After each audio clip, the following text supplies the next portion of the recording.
வீட்டுல வந்து சரிச்சா மட்டும் அப்படியே அள்ளி கொடுத்துருவீங்க. வீட்டுக்கு போய் முடிவெட்ட போனோம்னா காசு கொடுக்குறாங்களோ இல்லையோ டீ குடிச்சிட்டு போடான்னு சொல்லுவாங்க. ஏற்கனவே அவங்க டீ குடிச்சிட்டு வச்ச வேஸ்ட் தீத்து உள்ள தண்ணி ஊற்றி சூடு பண்ணி தாமரை டீயை கொடுத்து முடிச்சுவீங்க. இவங்க வீட்லயும் மட்டுமல்ல எல்லா பணக்காரன் வீட்லயும் இதுதான் நடக்குது.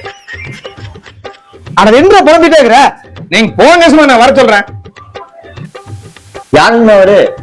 இவர் தெரியலையா? இவர்தான் மரம் புட்டிங்கி கவர்னு ஒரு ஊர் பண்ணாரு.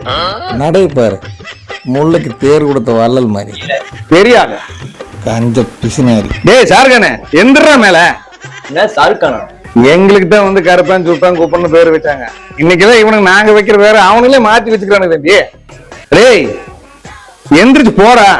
ஏப்பா தள்ளவன்ற எங்கப்பா போறது? நம்ம எசமா பாரி வள்ளல வந்து நாய் மாதிரி கத்திட்டு போறான்டா. நம்ம கண்ட காட்சி உண்மைதானா?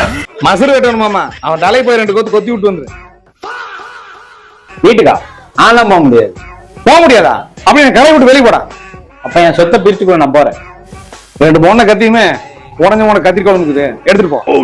அதான்டா நம்ம சொத்து. அடுத்த வேலை சோத்துக்கு நம்மளுக்கு வகிக்காம சொத்து நம்ம சொத்து. வெளியே போடா. கணேசா, இந்த நாள் நீ கடை கண்ணாடியில் எழுதி வச்சுக்கோ. கண்ணாடி வேண்டாம், ஓட தண்ணியில் எழுதி வைக்கிறேன். டேய் போடா. பெஞ்சில எடுத்து பொச்சுக்கு வெயில் வர வரைக்கும் தூங்குற நாய்க்கு லொல்லு பாரு, எட்டி விடுத்துன்னு வச்சுக்க.